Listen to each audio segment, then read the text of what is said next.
Today we are diving into a powerful business framework that's transforming businesses of all shapes and sizes, the EOS model.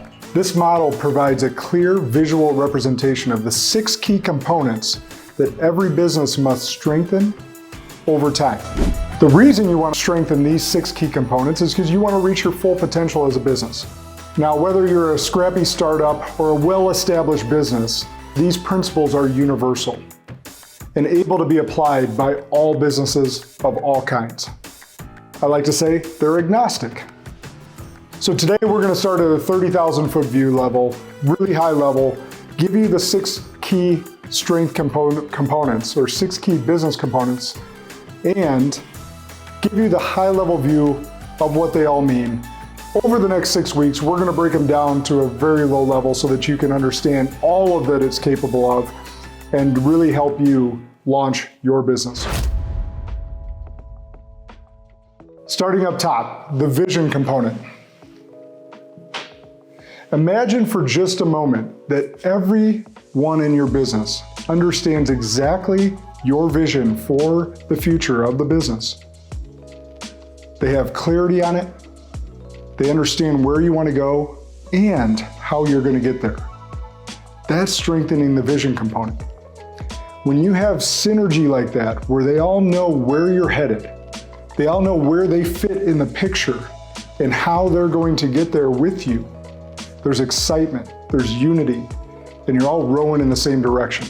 The vision component is the foundation and the purpose behind this whole thing. Without it, you're rowing in the dark. One of the quotes I like to use, and there's many visionary quotes that you could use over time, but the Bible says, without vision, the people perish. And that's as true in the Old Testament as it is for your business. Your business is at the center of this all. And we're going to go through each of these components one by one. Whether your vision includes a number to hit, a competitor to beat, or a grandiose vision of owning an experiential place of business. Whatever it may be, when you can paint and articulate that vision and exactly how you're going to get there, there is buy-in. Now, I've worked with a company that has now created this amazing vision where their entire team is excited about what that's going to look like and what their positional growth and income could be inside of that vision. The vision has to be repeated over and over and over again. We like to use the framework of when you talk about your vision of, this is where we've been as a company.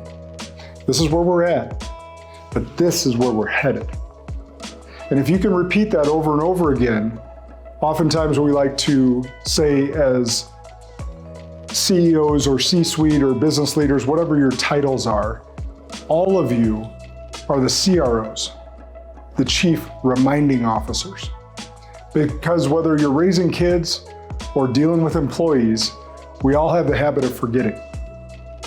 So your job is to be the chief reminding officer and continuously telling them where we're headed and why their position matters so much.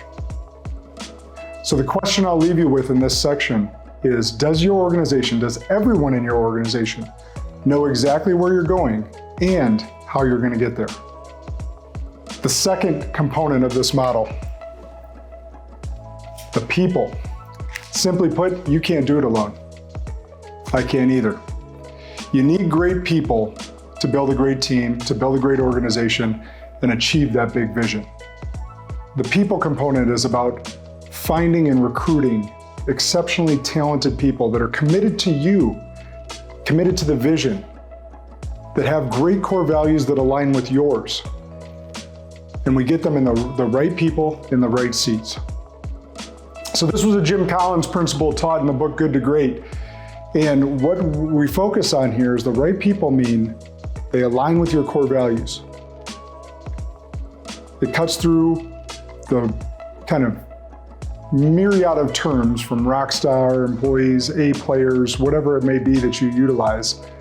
But we get through the heart of the matter is, does this person or do these people fit our core values, our mission, and align with our vision? The right seat is, are we putting them in a position to succeed? Are we putting them in a position that aligns with their unique skill set, their God-given abilities? Now, I've had people on my team that are the wrong person, right seat. This one's really tough because they're immensely skilled and they have all the talent in the world. They may be driving sales and revenue for your organization, but they don't fit your culture and they become a cancer.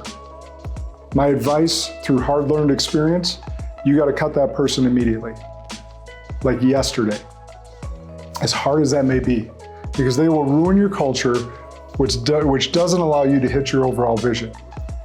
The opposite side of that table is now you have the right person, but the wrong seat. That means they fit your culture, they fit your values. However, we don't have them in the right seat to align with their skill set. So our job as the leader then is to find them either a seat that goes with their unique skill set, or if we don't have that seat, unfortunately, we have to let them go because they'll become a drain on our revenue and profit overall. The third component, data. This cuts through the emotions, the egos, the feelings, and gets to objective, clear information. Why is that important? Because that helps you make educated decisions. It helps drive you towards your vision based on key metrics. A lot of businesses call these KPIs, key performance indicators. The bottom line is you need 5 to 15, no more than 15. Less is more. I'd prefer you near the 5. But what are the key metrics that are going to drive your business forward? If you were on a deserted island, we love this example. If you, the owner or visionary, are on a deserted island and you had no communication, your cell phone didn't work, email, you had no way to call back to the office. However, a cabana boy or cabana girl is going to bring you your margarita and a napkin. And on that napkin are all the key metrics that you need to know that make you feel comfortable to relax on that vacation. What needs to be on that napkin? That's a good indicator of what needs to be some of the data that you're tracking. That's just an example, and we refine that over time. But what needs to be on that napkin so that you have key data to help you see around the corner, to make sure that things are going according to plan, that you're taking steps towards that vision? That's what the scorecard, that's what the data suggest. They help us make educated decisions and not get caught in ego, feelings, and emotions. Now, when vision, people, and data are strengthened, something magical happens. The real issues become apparent. They start to surface. There's clarity in your organization. And with that clarity, you begin to do something even more magical. You get to the heart of the core of the issues, which leads us to our next section. Our issues. All organizations have issues. My organization has issues. These are not ever going to go away entirely, okay? But certain issues should go away entirely. And that's the point of identifying issues as they arise. We want to solve them at their core, at their root cause of that issue. Oftentimes we're in meetings and we're discussing symptoms, not the root cause. When I'm in leadership team meetings with folks, I want to make sure they are focused on what is right for the organization, not who is right. Who is right involves ego. What is right gets our ego out of the way and focuses on the business. What is right for the business long term? What can we focus on to solve this issue so that it goes away forever? When we get strong in the issues component, we get strong at identifying issues and solving them. And solving them so that they go away forever. We get really good at solving problems as a leadership team. You can set them up, knock them down. And what I mean by that is we are able to identify and then we prioritize the importance. What needs to be solved today? What needs to be solved now? Some of these things may be buried down the list that just can get buried down there because they're not that big of an issue. But this one, if we don't solve this now, it's going to affect our next quarter. And those are the issues that we need to focus on and bubble to the surface. And as a great leadership team goes, they solve that issue at its core so that it goes away forever and you can have a great quarter. So here's the question I'll leave you with in the issues component. Are you solving your issues for good, like they're gone forever? Or do they continue to be resurfacing? Same issues, keep coming back. That means your leadership team isn't strong in this component of solving issues at the root cause and helping them go away forever. The fifth component, the process component. This is the secret sauce component. The reason it's the secret sauce is because it helps with consistency and scalability. Most companies have SOPs. Here's the problem when I audit them. It's a 700-page manual. I am not going to, and your employers are not going to read a 700-page manual. I'm sorry, I don't care how well it was put together. I don't care if you use ChatGPT. It's not going to be read, and then it's not going to be followed. What's key and important about the process component is that you identify what are the key processes that we should follow and make sure that everyone is following them to a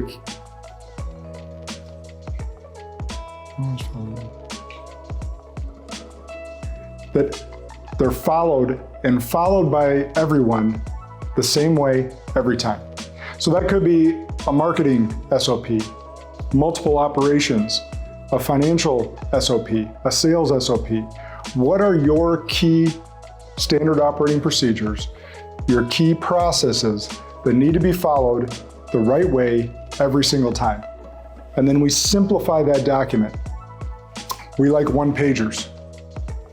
And then there's training and development that goes through that. And what's great about it is this. Once the elder employees or the people that are more experienced nail these SOPs and these processes and they got them right every time, the new onboard, they train and develop those people and says, nope, this is the way we do it. This is our way, and we do it this way every single time.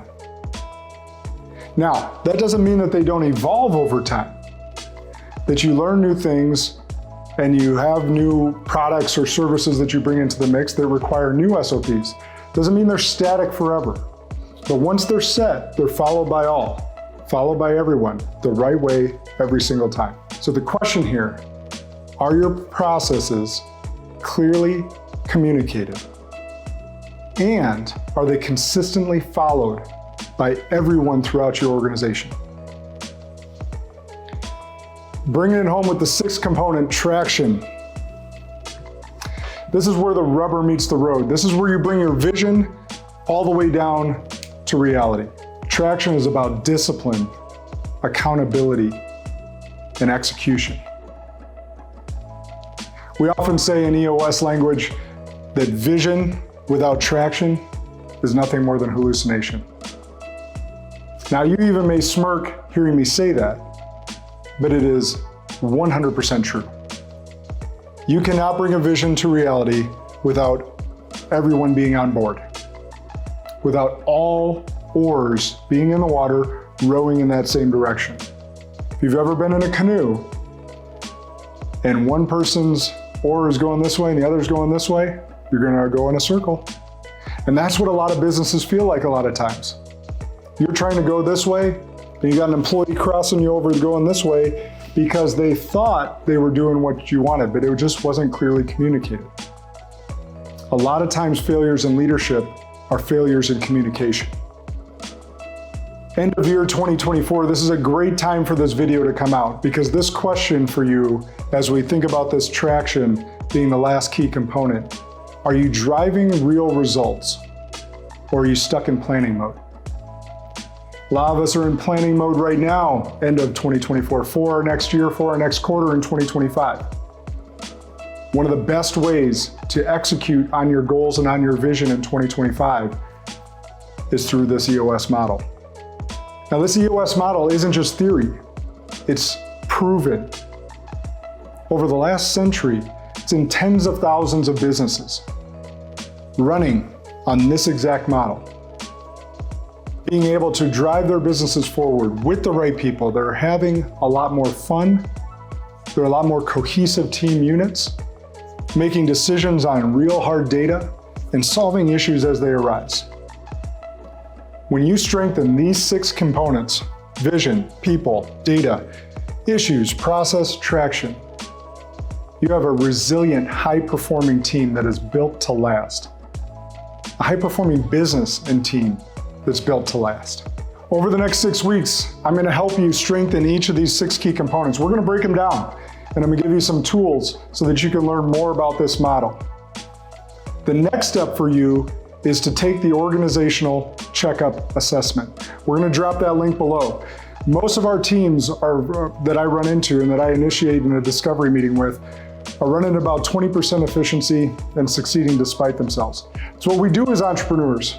We figure it out and we build along the way, but there's a better way. And we're going to show you that over the next 6 weeks. Our goal is to get you to 80% in each of these buckets. The reason I don't say 100% is because that's utopia. No one ever gets there. But if we can get you running at 80% efficiency, you're going to have a much better business, a much better cohesive team, and frankly, you're going to live a better life. You're going to be able to go on a vacation without being a slave to your cell phone or to your email. Wouldn't that be nice? Taking this organizational checkup assessment will ensure that you're ready to receive the gifts that I have to give you over the next 6 weeks. So take the free tool, and we'll see you next week.